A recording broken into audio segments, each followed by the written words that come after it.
مرتبہ ہے حضرت عثمان غنی کا، کیا مرتبہ ہے حضرت عثمان غنی کا۔ بسم اللہ الرحمن الرحیم، الحمدللہ رب العالمین والصلاة والسلام علی سید الانبیاء والمرسلین وعلی آلہ وصحبہ اجمعین۔ ناظرین مکرم، السلام علیکم ورحمۃ اللہ وبرکاتہ۔ پروگرام شان حضرت عثمان غنی رضی اللہ عنہ کے ساتھ داتا کی نگری لاہور سے آپ کا میزبان صفدر علی محسن ARYQ TV پر حاضر خدمت ہے۔ مکرم ناظرین، ذوالحج کے ان مبارک اور روح پرور ایام میں آج کے اس ٹاک شو کی صورت میں ہم اپنی محبت اور عقیدت کا خراج پیش کریں گے اس گرامی مرتبت ہستی کی خدمت میں جو اسلام کے تیسرے خلیفہ، داماد رسول، صاحب حلم و حیا، تاجدار مملکت سخا، ذوالنورین، ذوالہجرتین، جامع القرآن، ابو عبداللہ سیدنا عثمان ابن عفان رضی اللہ تعالی عنہ ہیں۔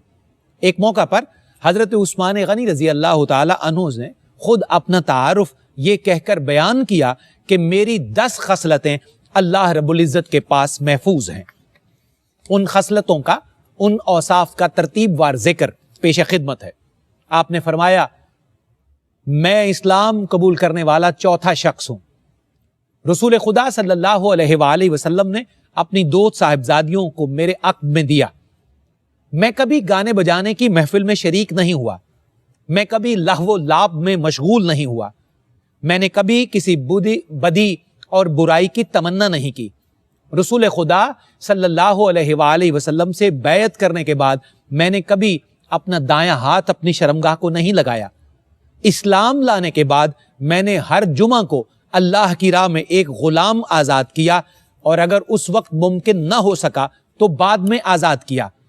زمانہ جاہلیت یا عہد اسلام میں کبھی نفسانی خواہشات کا مرتکب نہیں ہوا۔ عہد جاہلیت اور زمانہ اسلام میں کبھی چوری نہیں کی۔ رسول خدا صلی اللہ علیہ وآلہ وسلم کے زمانہ کے مطابق میں نے قرآن مجید کو جمع کیا۔ ناظرین مکرم، یہ وہ فضائل اور اوصاف ہیں جو خود عثمان غنی رضی اللہ تعالی عنہ نے اپنے بارے میں خود ارشاد فرمائے۔ سبحان اللہ، کیا خوبصورت تعارف ہے اس گرامی مرتبت ہستی کا جو اسلام کے بھی محسن ہے اور ہم فقیروں کے بھی۔ آئیے ناظرین، سیدنا عثمان غنی رضی اللہ تعالی عنہ کی خدمت میں خراج عقیدت ذوالحج کے ان مبارک ایام میں پیش کرتے ہیں۔ آج اس سلسلے کی پہلی نشست ہے۔ بڑھتے ہیں معزز مہمانوں کے خیر مقدم کی طرف۔ درس و تدریس اور تعلیم و تعلم کے شعبے کی 2 بڑی ذی وقار شخصیات آج ہماری پہلی نشست میں مہمان ہیں۔ ہمیں شرف یاب کیا ہے استاذ العلماء، مکرم و محتشم، لائق تکریم و تعظیم جناب مفتی محمد طاہر تبسم قادری صاحب نے۔ السلام علیکم۔ وعلیکم السلام ورحمۃ اللہ۔ مفتی صاحب قبلہ خوش آمدید۔ بہت شکریہ، مہربان۔ آپ کے ساتھ درس و تدریس کے شعبہ کی ایک اور باوقار شخصیت، ادارہ علوم اسلامیہ پنجاب یونیورسٹی لاہور سے آپ کا تعلق ہے۔ بہت سے پروگرامز میں ہمیں شرف یاب کرتے ہیں اور اپنے حصے کا کام بڑی خوبی اور احسن انداز میں انجام دیتے ہیں، جناب ڈاکٹر سعید احمد سعیدی۔ السلام علیکم۔ وعلیکم ڈاکٹر صاحب خوش آمدید جناب، تشریف لانے کا بہت شکریہ۔ جزاک۔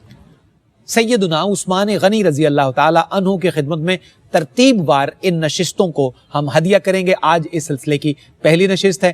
گفتگو کا آغاز کریں گے، سیدنا عثمان رضی اللہ تعالی عنہ کے احوال جانیں گے ترتیب وار ان ساری نشستوں کے ذریعے۔ قبلہ مفتی صاحب سے ہم گفتگو کا آغاز کریں گے۔ مفتی صاحب قبلہ، سب سے پہلے تو بڑی خوش نصیبی ہے ہماری، اللہ رب العزت کے فضل کی ایک نشانی ہے کہ اس کے محبوب اور پاک بندوں میں سے ایک گرامی قدر ہستی کا ذکر ہمیں ذوالحج کے ان مبارک ایام میں انہی کے یوم کے نسبت سے میسر ہو رہا ہے۔ تو ہم سب سے پہلے جس شخصیت کا اس میں گرامی پکارا ہے ان کے بارے میں ہی جاننا چاہیں گے۔ حضرت عثمان غنی رضی اللہ تعالی عنہ کے خاندان کے حوالے سے، آپ کے نسب کے حوالے سے اور ان کے خاندانی پس منظر کے حوالے سے کیا ارشاد کیجیے گا؟ بسم اللہ والصلاۃ والسلام علی رسول اللہ۔ جس طرح آپ نے ابھی کہا کہ یہ مقدس ہستیاں جو ہیں ان کا ذکر یقیناً جہاں ہمارے لیے سعادت اور اعزاز ہے، وہیں ہمارے لیے گناہوں کا کفارہ بھی ہے۔ اللہ اکبر۔ اس لیے اس طرح کی محافل، مجالس جہاں اللہ کے محبوب مکرم مستجاب بندوں کا ذکر ہو وہ بہت بڑی غنیمت اور اللہ کی عطا ہوتی ہے. جی بالکل درست مفتی صاحب. اور آج تذکرہ ہے منبع جود و سخا، معدن حلم و حیا، مرکز مہر و وفا، سبحان اللہ سبحان اللہ. مصدر صبر و رضا، ہاں ہاں ہاں. حضرت سیدنا عثمان بن عفان غنی ذوالنورین رضی اللہ تعالی عنہ. سبحان اللہ سبحان اللہ. جہاں تک آپ کے سلسلہ نسب کا تعلق ہے تو سب سے پہلی بات تو یہ ذہن نشین کر لیجئے کہ والد ماجد کی طرف سے بھی اور والدہ ماجدہ کی طرف سے بھی 5ویں پشت میں جا کے آپ کا سلسلہ نسب جناب رسالت مآب صلی اللہ علیہ وآلہ وسلم سے متصل ہو جاتا ہے. سبحان اللہ. اتنا بڑا اعزاز اور شرف ہے. آپ کا سلسلہ نسب یوں ہے، حضرت سیدنا عثمان بن عفان بن ابو العاص بن امیہ بن عبد شمس بن عبد مناف. بالکل ٹھیک. اور آپ کی کنیت ہے ابو عبداللہ، اور میں اس کی وضاحت کروں گا، یہ بڑے ایک پیارا جملہ ہے، ابو عبداللہ. بسم اللہ. اور لقب آپ کا ہے غنی اور ذوالنورین. درست. یہ جو کنیت ہے نا ابو عبداللہ، یہ بہت کم لوگ جانتے ہوں گے کہ یہ عبداللہ جو ہے نا یہ نبی رحمت صلی اللہ علیہ وآلہ وسلم کے نواسے ہیں. سبحان اللہ. یہ حضور صلی اللہ علیہ وسلم کی شہزادی حضرت رقیہ رضی اللہ تعالی عنہا، جو حضرت عثمان غنی رضی اللہ تعالی عنہ کی زوجہ محترمہ و مکرمہ تھیں، ان کے ساتھ حضرت عثمان غنی رضی اللہ تعالی عنہ نے جب ہجرت کی حبشہ کی طرف، اور روایات میں آتا ہے کہ حضرت لوط علیہ السلام کے بعد اللہ کی رضا کے لیے وطن چھوڑنے والی پہلی یہ 2 ہستیاں ہیں. بڑی بات حضرت عثمان غنی اور آقا علیہ الصلوۃ والسلام کی شہزادی یعنی آپ کی زوجہ محترمہ. کیا کہنے. تو جب ہجرت کی حبشہ کی طرف تو وہاں 6 سال کم و بیش حضرت عثمان غنی مقیم رہے. صحیح. اس دوران حضرت عثمان غنی رضی اللہ تعالیٰ عنہ کے گھر میں سرکار دو جہاں صلی اللہ علیہ وسلم کی شہزادی کے بطن سے ایک بیٹا پیدا ہوا جس کا نام تھا عبداللہ. کیا بات ہے. ان کی وجہ سے کنیت تھی ابو عبداللہ. اور پھر جب وہ مدینہ وہاں سے پھر مدینہ طیبہ آپ تشریف لائے، مکہ آ گئے تھے پھر یہاں سے، اس لیے آپ ذوالہجرتین کہلواتے ہیں، 2 ہجرتوں والے. تو ان کا وصال آپ کے شہزادے کا وہ مدینہ طیبہ میں ہوا، اور نبی رحمت صلی اللہ علیہ وآلہ وسلم نے خود ان کی نماز جنازہ پڑھائی. حضرت عثمان غنی نے خود انہیں اپنے ہاتھوں سے لحد میں اتارا تھا. ایک تو آپ کی یہ کنیت ہے ابو عبداللہ. اس کے ساتھ ساتھ آپ کا لقب غنی یقیناً محتاج تعارف نہیں ہے کہ ایسے غنی تھے جنہوں نے کئی مرتبہ، آگے چل کے ہم پروگرام میں ذکر کریں گے، کئی مرتبہ اللہ کے پیارے محبوب صلی اللہ علیہ وسلم سے جنت خریدی ہے. جنت خریدی ہے. یہ خود حضور نے فرمایا کہ عثمان نے آج جنت خرید لی ہے، آج جنت خرید لی ہے، آج جنت خرید لی. حالانکہ وہ جنتی ہیں، عشرہ مبشرہ میں ہیں، خلفائے راشدین میں ہیں، حضور کے داماد ہیں، ہر صحابی جنتی ہے. تو آپ کا تو اتنا قرب تھا حضور کے ساتھ. تو لیکن جنت خریدنے کا مطلب یہ ہے، کہنا یہ تھا اور بتانا یہ تھا کہ اللہ تبارک و تعالیٰ کسی کو دولت دے تو وہ اپنی دولت اور ثروت کا استعمال یوں کرے کہ اس کے ذریعے جنت کا حقدار ٹھہرے. سبحان اللہ. اور ذوالنورین چونکہ نبی رحمت صلی اللہ علیہ وسلم کی 2 شہزادیاں یکے بعد دیگرے حضرت عثمان غنی رضی اللہ تعالی عنہ کے نکاح میں تھی، اس لیے آپ ذوالنورین کہلوائے. ایک اور اہم بات، بڑی پیاری اور حسین بات، وہ یہ ہے کہ آپ کی جو والدہ ماجدہ تھیں حضرت عثمان غنی رضی اللہ تعالی عنہ کی، وہ آقا کریم صلی اللہ علیہ وسلم کی پھوپھی زاد تھیں. بالکل ٹھیک. یعنی حضور کی سگی پھوپھی کی بیٹی تھی آپ کی والدہ. تو اس کا مطلب جب وہ والدہ ماجدہ جو ہے وہ پھوپھی زاد ٹھہری تو حضرت عثمان غنی سرکار دو جہاں صلی اللہ علیہ وسلم کے بھانجے ٹھہرے. جی بالکل ایسے ہی. اتنا قریبی تعلق ہے. جو آپ کی نانی تھیں حضرت بیضا بنت عبد المطلب رضی اللہ تعالی عنہا، وہ حضرت عبد المطلب رضی اللہ تعالی عنہ کی صاحبزادی تھیں حضرت عبداللہ رضی اللہ تعالی عنہ، جو نبی رحمت صلی اللہ علیہ وسلم کے والد ماجد ہیں. حضرت عبداللہ رضی اللہ تعالیٰ عنہ کی سگی بہن تھی. یعنی یہ پھوپھو کا رشتہ ہو گیا ہے؟ یہ وہ یعنی وہ پھپھو تھی. اب یہ میں نے اس لیے کہا کہ حضرت عبد المطلب رضی اللہ تعالی عنہ جو ہیں ان کی کئی شادیاں اور کئی اولادیں تھیں نا. بالکل ایسے ہی. تو حضرت عبداللہ اور حضرت عثمان غنی کی نانی وہ ایک ہی ماں کے شکم سے تھے. تو وہ سگی بہن ہے حضرت عبداللہ کی, حضور صلی اللہ علیہ وسلم کی سگی پھپھی ہے. تو حضرت عثمان غنی کی والدہ ماجدہ آقا علیہ السلام کی سگی پھپھی زاد ہے. حضرت عثمان غنی رشتے میں حضور صلی اللہ علیہ وسلم کے بھانجے بھی لگتے ہیں, اور اتنے حسین و جمیل تھے, اتنی گھنگریالے بال اور زلفیں تھیں کہ میرے مصطفیٰ کریم صلی اللہ علیہ وسلم جب اپنے داماد کو اور اپنی صاحبزادی کو دیکھتے تھے تو فرماتے تھے ان سے حسین جوڑا شاید ہی کوئی ہو. کیا کہنا, آقا کریم صلی اللہ علیہ وسلم اس طرح محبتوں کا سلام ہو ہم فقیروں کا اس نورانی جوڑے پر. ڈاکٹر صاحب قبلہ کیا حسین انداز ہے اور کیا خوبصورت انداز میں تعارف نامہ ہے. تعارف نامہ بھی ہے, عقیدت نامہ بھی ہے, فقیر نامہ بھی ہے. تو ہم فقیروں کی طرف سے ہے. یہ احوال تھے آپ کے خاندانی پس منظر کے. تو کیونکہ اس زمانے میں ہم جو دور ہے دو کیٹیگریز میں ہم دیکھتے ہیں, ایک جاہلیت کا دور ہوتا ہے قبل از اسلام والا, ایک اس کے بعد والا دور ہے. تو اسلام لانے سے پہلے کے جو احوال ہیں سیدنا عثمان غنی رضی اللہ تعالیٰ عنہ کے, اس پر بھی ایک نظر ہو تاکہ آپ کی شخصیت کھل کر سامنے آئے. بسم اللہ الرحمن الرحیم. بہت شکریہ, اتنی بڑی محبوب بارگاہ رسالت علیہ الصلوۃ والسلام کی بارگاہ میں جو ہے وہ ہمیں حاضری کا شرف مل رہا ہے. الحمدللہ الحمدللہ, یہ بڑی سعادت ہے جی. حضرت عثمان غنی رضی اللہ عنہ واقع فیل کے 6 سال اور ہجرت مدینہ سے 47 سال قبل پیدا ہوئے. صحیح. تو بچپن اور سن رشد کے جو حالات ہیں وہ تو پردہ خفا میں ہیں, اتنا زیادہ یعنی وہ زیادہ اویلیبل نہیں, ہمیں تفصیلات اس کی اویلیبل نہیں ہیں. لیکن قرائن سے معلوم ہوتا ہے, کیونکہ آپ کاتب وحی بھی ہیں. بالکل صحیح. کہ وہ عرب کے ان مکہ کے چند گنتی کے لوگوں میں تھے جو 17 کے جو 15-17 لوگ تھے غالباً لوگ تھے. تو ان میں سے ایک یہ بھی تھے جو لکھنا جو پڑھے لکھے ہیں, اس لیے ان کو کاتب وحی رسالت مآب صلی اللہ علیہ وسلم نے بنایا. تو اسی زمانہ میں ہی انہوں نے لکھنا پڑھنا سیکھا ہوگا جب سن رشد کو پہنچے ہوں گے, سن بلوغ کو, فام کے دروازے کھلے ہوں گے. عہد شباب کا آغاز ہوا تو تجارتی کاروبار میں مشغول ہو گئے. اب جو سلامتی یہ طبع ہے اور سلیم الفطرت ہونا ہے, یہ تو اللہ کی ایک نعمت ہے نا. جی درست ہے. رسالت مآب صلی اللہ علیہ وسلم نے فرمایا خیارکم فی الجاہلیہ خیارکم فی الاسلام. اللہ اکبر. کہ جو زمانہ جاہلیت میں خیر تھے, بہترین لوگ تھے, وہ اسلام لانے کے بعد وہی بہترین ہوں گے. ہائے ہائے. چونکہ ان کا دامن صاف تھا نا. تو حضرت عثمان غنی رضی اللہ عنہ جب تجارتی کاروبار میں مشغول ہوئے تو اپنی صداقت, دیانت, راست بازی, فکری نجابت اور فطری جو ہے طہارت, اس کے باعث جو ہے وہ زیادہ معروف ہو گئے. ایسا بندہ بڑی جلدی توجہ حاصل کر لیتا ہے. بالکل درست.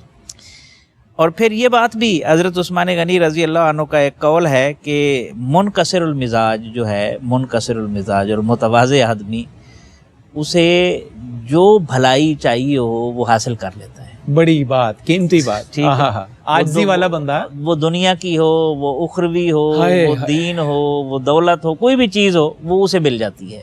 تو یہ حضرت عثمان غنی رضی اللہ عنہ میں بہت زیادہ تھی نیاز مندی. اور خصوصاً جب ان کی زندگی رسول رحمت صلی اللہ علیہ وسلم کے دامن اقدس سے وابستہ ہوئی تو وہ نور علی نور ہو گئی نا. ان جس شخصیت نے کبھی بدکاری کی طرف توجہ نہیں کی. حلیت الاولیاء میں ایک فرمان ہے آپ کا, اللہ کی قسم میں نے نہ تو زمانہ جاہلیت میں کبھی بدکاری کا ارتکاب کیا اور نہ ہی اسلام قبول کرنے کے بعد.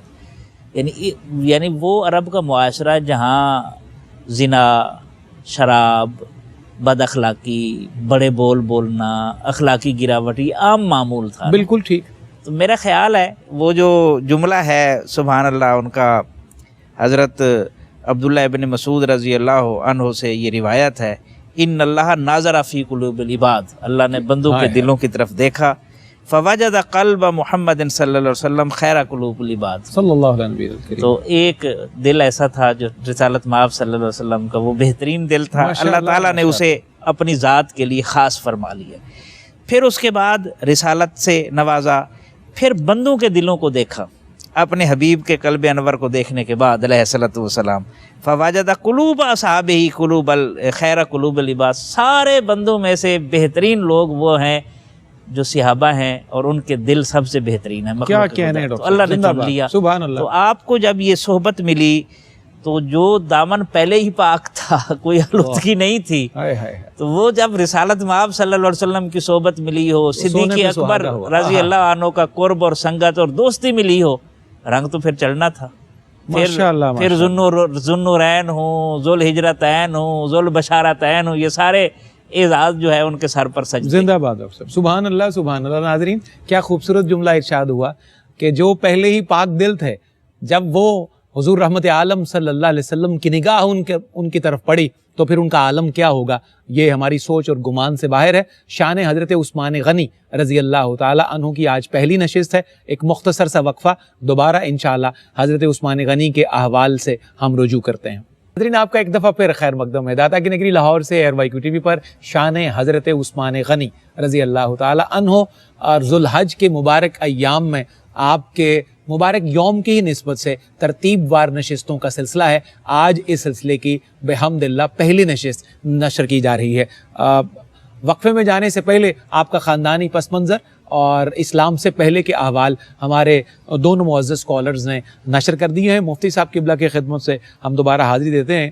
مفتی صاحب قبلہ، جب آپ اسلام لائے ہیں تو بڑا مشکل وقت ہے، اور کفار جو ہیں وہ اس وقت سخت جو ہیں وہ اپنے غصے کا اور تکلیفوں کا، مصائب کا پہاڑ کھڑا کر دیتے تھے ہر اس ہستی کے لیے جو اس وقت دائرہ اسلام سے مشرف ہوتی تھی، اس کے اندر آتی تھی۔ تو حضرت عثمان غنی جب اس مرحلے سے قریب ہوئے ہیں تو اس وقت کیا صورتحال تھی، اس کا کچھ پس منظر اور منظرنامہ بیان؟ بالکل، آپ نے جو بات کی ہے نا کہ جن کی حکومت جن کو چھنتی ہوئی نظر آ رہی تھی، سلطنت جاتی ہوئی نظر آ رہی تھی، ان کی چودراہٹ ختم ہو رہی تھی، چودراہٹ، اقتدار کا سورج غروب ہوتا ہوا نظر آ رہا تھا، تو ظاہر بات ہے انہوں نے تو ہر حربہ آزمانا تھا۔ اور اس دور میں حق کو قبول کرنا، کلمہ پڑھنا، مسلمان ہونا اور حضور کے دامن سے وابستہ ہونا، یہ پل صراط پر چلنے سے بھی زیادہ مشکل تھا۔ اللہ اکبر۔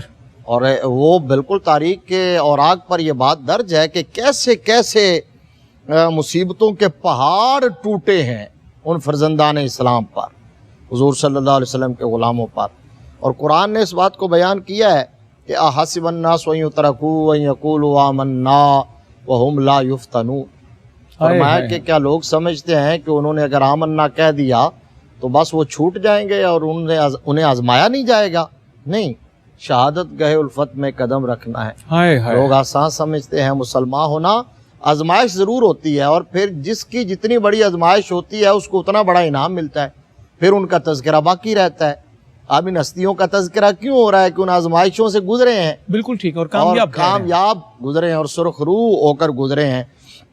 تو اس دور میں جو خاص طور پر سابقین اولین تھے، جو دار ارقم میں حضور صلی اللہ علیہ وسلم کی غلامی میں آ رہے تھے، اور ابھی آپ نے انٹرو میں کہا کہ چند انگلیوں پر گنے جانے والوں میں نمبر حضرت عثمان رضی اللہ تعالیٰ عنہ کا آتا ہے، تو اس وقت تو انہیں بہت زیادہ تکالیف کا سامنا کرنا پڑا۔ حضرت عثمان غنی رضی اللہ تعالیٰ عنہ نے جب کلمہ پڑھا ہے تو باوجود کہ آپ تاجر تھے، باوجود کہ آپ بڑے اعلیٰ خاندان سے تعلق رکھتے تھے اور اثر و رسوخ تھا آپ کا، بڑا خاندان تھا، ڈومینیٹ کرتے تھے، لیکن اس کے باوجود آپ کے چچا حکم بن ابو العاص جو تھے، انہوں نے حضرت عثمان غنی رضی اللہ تعالیٰ عنہ کو رسیوں سے باندھ کے مارا۔ اللہ اکبر۔ آپ کو رسیوں سے باندھ کے مارا اور مسلسل مارتا جاتا تھا، اور یہ کہتا تھا کہ حضور کا نام لینا چھوڑ دو، ان کا کلمہ پڑھنا چھوڑ دو۔ تو حضرت عثمان غنی رضی اللہ تعالیٰ، اچھا اس کو اس پس منظر میں بھی سمجھیے کہ آپ کا تعلق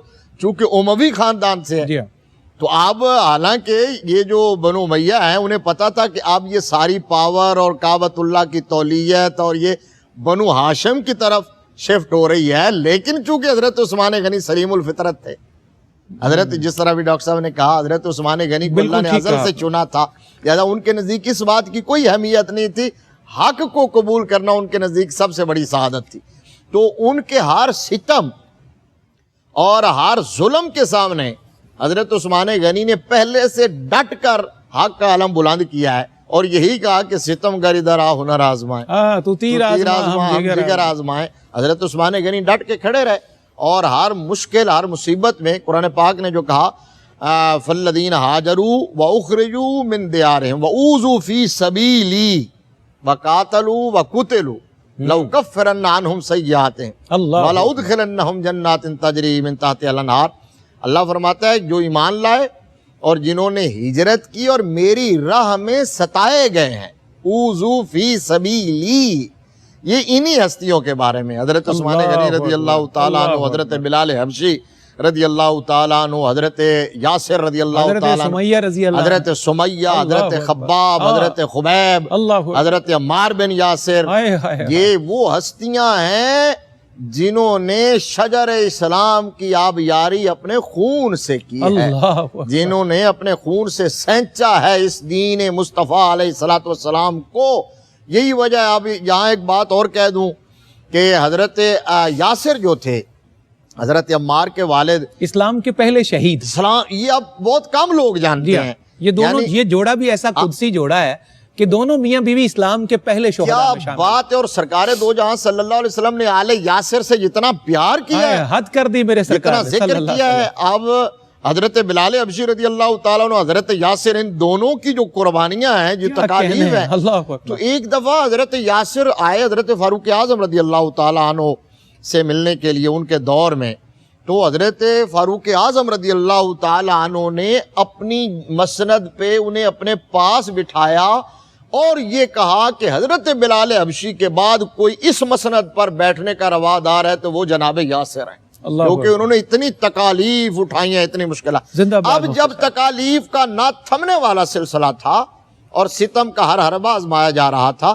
تو اس وقت پر نبی رحمت صلی اللہ علیہ وسلم نے حضرت عثمان غنی رضی اللہ تعالیٰ عنہ کو کہا کہ آپ اپنی زوجہ سمیت ہجرت کر جائیے۔ نجاشی وہاں چونکہ حبشہ میں حالات سازگار تھے، اس لیے آپ کو پہلا مہاجر ہونے کا، حضرت لوط کے بعد اسلام کے لیے، حق کے لیے جنہوں نے ہجرت کی، وہ حضرت عثمان غنی ہیں، اور پھر دو ہجرتیں کی، لہذا ذوالحجرتین ہو گئے۔ ڈاکٹر صاحب قبلہ، جو تاریخ کے افق پر جتنی بھی شخصیات آج کے دن تک جلوگر ہیں، ان کی شخصیت کی چند کریکٹرسٹک جو ہیں اور خصوصیات ایسی ہوتی ہیں کہ جو بڑی نمایاں اور جلی ہوتی ہیں۔ حضرت عثمان غنی آج ہمارے ممدوح ہیں اس نشست میں، تو آپ ان کی چیدہ چیدہ جو شخصی فضائل ہیں، اوصاف ہیں، آپ ان کا ذکر فرمائیے۔ جی بہت شکریہ، بڑا خوبصورت سوال ہے جی۔ دیکھیں، ایک بات ذہن میں رہنی چاہیے کہ اللہ کے محبوب کریم صلی اللہ علیہ وسلم کے دامن سے جو بھی وابستہ ہوا نا، اس میں کوئی نہ کوئی ایسی خوبی ضرور نمایاں ہوئی جو کسی دوسرے میں نہیں ہے۔ بالکل صحیح۔ مثلاً کسی میں صداقت ہے، کسی میں عدالت ہے، کسی میں سخاوت ہے، کسی میں شجاعت ہے، تو یہ اس بیس پر تقابل کرنا یہ سب سے بڑی جہالت ہے۔ بالکل یہ میں تمہیدی بات اس لیے کر رہا ہوں، اب حضرت بلال حبشی کو جو سعادت ملی کعبے کی چھت پہ کھڑے ہو کر اذان دینے کی، کسی اور کو تو نہیں ملی، کسی کو نہیں ملی، تو اس کو بیس بنا کر آپ تقابل شروع کر دیں۔ یہ حضرت سلمان فارسی کو حضور نے اپنے اہل بیت میں شامل کر لیا، تو اس پر تقابل شروع نہیں۔ ہر ایک کی آپ دیکھیں تو صحیح، دیکھنے والی آنکھ پیدا کرے تو آپ کو دیکھیں۔ حضرت عبداللہ ابن مسعود رضی اللہ عنہ کا میں پھر قول عرض کر کے اس طرف بڑھتا ہوں۔ آپ فرماتے من کانا متعصیاً فلیتعصی باصحاب رسول اللہ صلی اللہ علیہ وسلم، وہ کسی کے پیچھے چلنا ہے نا، کسی کی بات ماننی ہے تو رسول اللہ صلی اللہ علیہ وسلم کے اصحاب کے پیچھے چلو، ادھر جا کے آپ کو سکون ملے گا۔ فإنہم ابر ھذہ الامہ قلوبا، کہ وہ دلوں کے اعتبار سے جو دل سے نیک تھے نا، وہ اصحاب محمد صلی اللہ علیہ وسلم سے بڑھ کر کوئی اور نہیں۔ میں معذرت کے ساتھ ایک جملہ ایڈ کرنا چاہوں گا ڈاکٹر صاحب کی اجازت سے۔ جب یہ بات آتی ہے نا کہ اصحاب کی اقتداء کرو، اتباع کرو، اسی میں برکات ہیں، تو اس معنی میں آل رسول بھی اصحاب رسول میں شامل ہوتے ہیں۔ اب لوگ ایسی خامخواہ اس کو دورہ شرف ہے، ان کو دورہ شرف ہے، وہ صحابہ بھی ہیں، آل بھی ہیں، آل رسول بھی ہیں، ڈبل اعزاز۔ دوسری بات کی وَأَعْمَقُهَا عِلْمًا، علم کے اعتبار سے گہرائی ان میں زیادہ تھی، باتیں نہیں تھی۔ اچھا، تیسری بتائی چیز وَأَقَلُّهَا تَكَلُّفًا، تکلف نہ ہونے کے برابر۔ اور اگلی بات وَأَقْوَمُهَا هَدْيًا وَأَحْسَنُهَا حَالًا، ہدایت کے اعتبار سے سب سے زیادہ مضبوط تھے وہ، اور آگے سنیں احسنھا حالا، اور جو حال کی کیفیت تھی نا وہ زیادہ حسین ترین تھی، کیا کہنے، کال پیچھے رہ جاتی تھی، حال اچھا تھا۔ اور آگے سنیں قوم اختارہم اللہ بصحبت نبی، یہ تو ایسی قوم ہے بھائی جس کو اللہ نے اپنے حبیب کی صحبت کے لیے چن لیا علیہ السلام، وَإِقَامَتِ الدِّینِ، دین کی اقامت کے لیے، فَارِفُوا لَهُ فَضْلَهُمْ، اپنے نبی کے ذریعے سے ان کی فضیلت کو جانو، یہ شرف ان کو شرف نبوت میں کے پاس رہنے کی وجہ سے ملا ہے۔ اور آگے سنیں وَاتَّبِعُوا آثَارَهُمْ، اور ان کے نقش قدم کے اوپر جبینیں رگڑتے جاؤ، راستہ ملتا جائے گا، فَإِنَّهُمْ كَانُوا عَلَى الْهُدَى الْمُسْتَقِيمِ، وہ بالکل صراط مستقیم پر تھے۔ اب اگر ہم اس حوالے سے دیکھیں چند امتیازی خصوصیات، کچھ تو آپ نے انٹرو میں بیان کر دی، کچھ مفتی صاحب نے فرمائی، کچھ میں نے عرض کر دی۔ ایک اعزاز تو آپ کا یہ ہے کہ آپ جامع القرآن ہیں، صحیح، ایک قرات پر آپ نے جمع کیا، بالکل حضرت حذیفہ بن یمان کے مشورے پر قرات قریش کے اوپر، یہ بہت بڑا انعام، بہت بڑا کریڈٹ ہے، حضور کی امت کو جوڑنے کا ایک بڑا ذریعہ ہے آج کے دن تک۔ پھر کاتب وحی تو میں عرض کر چکا ہوں، اس کے لیے ایک اور سعادت جن کے لیے بیعت رضوان لی گئی، کیا بات ہے، یہ ایسا یونیک اعزاز ہے، یہ خاص سعادت ہے، اور جو بیعت رضوان میں شریک تھے اللہ نے ان کی بخشش کا مجدہ سنایا ہے، رضی اللہ عنہم کے الفاظ سے نواز۔ سبحان اللہ۔ ایک اور خصوصیت، آپ مجتہد صحابہ میں تھے اور حافظ قرآن تھے، اور قرآن پڑھتے ہوئے ہی شہید ہوئے۔ اللہ، اور ایک اور بات، خیرکم من تعلم القرآن وعلمہ، یہ روایت بھی آپ سے مروی ہے، کیا بات ہے، اور بچے کی زبان پر ہے، اور آخری سانسوں تک قرآن سامنے تھا جناب، دیکھ لینا۔ اور صاحب افتاء جو فتویٰ دینے والے صحابہ تھے وہ چند ایک تھے، ان میں شامل ہیں۔ اور علم الفرائض کے دو ہی بڑے نام ہیں، حضرت زید بن ثابت اور حضرت عثمان غنی رضی، اور اس کے اولین مدون ہیں، اور ان کے ساتھ مل کر ایوب وقت آپ کو کہا جاتا ہے، بالکل ٹھیک۔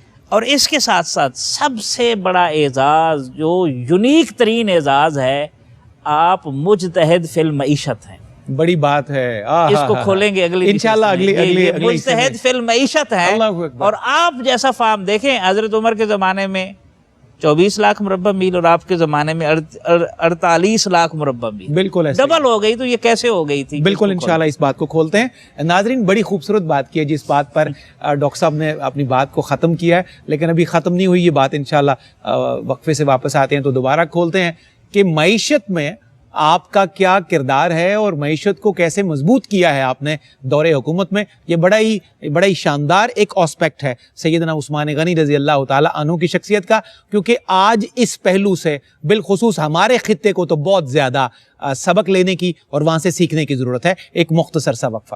جی ناظرین، آپ کا ایک دفعہ پھر خیر مقدم ARYQTV پر داتا کی نگری لاہور سے شان حضرت عثمان غنی رضی اللہ تعالیٰ عنہ آج پہلی نشست آن ایئر ہو رہی ہے جناب عثمان غنی رضی اللہ تعالیٰ عنہ کی خدمت میں۔ جی ڈاکٹر صاحب، بات ہو رہی تھی ایک ماہر معیشت ہونے کے اعتبار سے، سبحان اللہ، ہمارے وطن کو شاید آج بہت ضرورت ہے، امت مسلمہ کو بڑی ضرورت ہے، جتنی گراوٹ، جتنی گرانی اور جتنے فائنانشل سرکمسٹانسز میں آج ہم پھنسے ہوئے ہیں، حضرت عثمان کی بارگاہ سے مدد لے کے شاید ہم قابل ہو جائیں اس گرداب سے نکلنے کے، کیا کہیے گا؟ بلا شبہ سے دیکھیں نا، یہ پاکستان کو مدینہ ثانی کہا جاتا ہے، درست ہے، اس کی بنیادوں میں لاکھوں لوگوں کا لہو شامل ہے، اور بنیاد کلمہ شریف پر ہے، جی، اور بنیاد کلمہ طیبہ پر ہے، تو پھر ہم کیوں ذلیل و رسوا ہیں؟ سوچنا چاہیے اس میں۔ اگر اس کی ریلیونسی دیکھیں، سمجھنے میں آسانی ہو جائے گی ناظرین کے لیے۔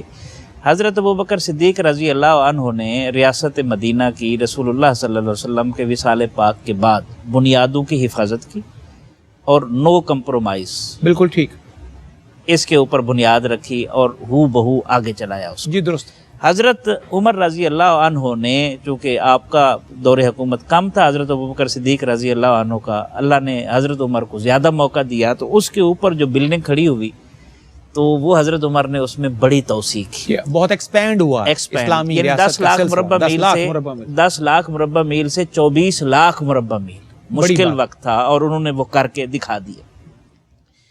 اب جن 6 لوگوں کی انہوں نے کمیٹی بنائی تھی، بالآخر قرائے فعال حضرت عثمان غنی رضی اللہ عنہ کے نام پر نکلا۔ آپ نے ریاست پھیلا دی، اس کو میں آگے عرض کرتا ہوں آپ کا معیشت کے حوالے سے۔ چوتھا پوائنٹ جو ہے وہ حضرت علی المرتضیٰ رضی اللہ عنہ کے حوالے سے ہے، شیر خدا، مولا کائنات۔ ہاں، سبحان اللہ۔ تو جو فتنے اٹھے تھے کہ کلمہ گو کلمہ پڑھنے والے، نعرہ لگانے والے ایک ہی، تو ان فتنوں سے نکالنے کے لیے حضرت علی سے زیادہ موزوں شخصیت ہو نہیں سکتی. وہاں ذوالفقار حیدری ہی کام کر سکتی. ذوالفقار حیدری اور فراست، بالکل ایسے فراست مولا کائنات.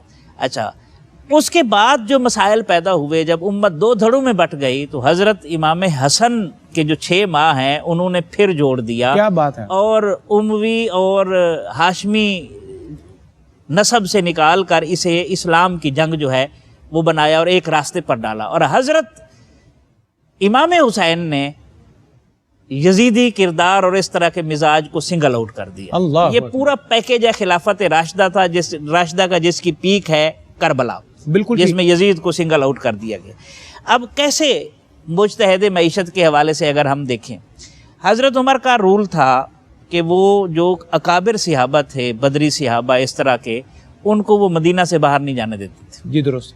پہلا کام آپ نے یہ کیا، یہ سننا بڑی خوبصورت بات ہے، آپ نے صحابہ کو باہر جاگیریں دی اور ان کی اجازت عام کر دی. اس کی وجہ کیا تھی؟ حضرت عمر کے دور میں، حضرت ابوبکر کے دور میں جتنی بھی اکاؤنٹس کے معاملات تھے یہ غیر مسلم دیکھتے تھے. صحیح. تو جب آپ کی ریاست پھیل جائے اور معاشی کنٹرول غیر مسلموں کے پاس ہو، کسی وقت بھی کچھ ہو سکتا ہے. جی ہاں، آپ نے شہرک تو ان کے ہاتھ میں دے دیا، کسی وقت دبائی جا سکتی ہے. حضرت عثمان غنی رضی اللہ عنہ نے کیا کیا؟ جب کسی نے کہا جناب عمر نے تو اجازت نہیں دی، آپ یہ کیا کر رہے ہیں؟ انہوں نے کہا علمتہم الاقتصاد والاجتہاد، میں نے ان کو معیشت کے راستے پر ڈالا. یہ جائیں گے، جاگیریں آئیں گی، مالی معاملات پیش آئیں گے، تو پھر یہ اجتہاد کریں گے. یہ رسول اللہ صلی اللہ علیہ وسلم کے ساتھ رہے ہیں، اگر ان سے بہتر کوئی اجتہاد کرنے والا ہے تو بتائیں. تو یہ شرف تو صحابہ کو ہی نصیب ہو سکتا تھا. درست ہے. تو اس سے معاشی. اچھا، پھر آپ چونکہ تاجر تھے، آپ نے بزنس پوائنٹ آف ویو سے اتنے مواقع دیے اور اسلامی ریاست اتنی خوشحال ہو گئی کہ وہ پھیلتی چلی گئی 48 لاکھ مربع میل تک.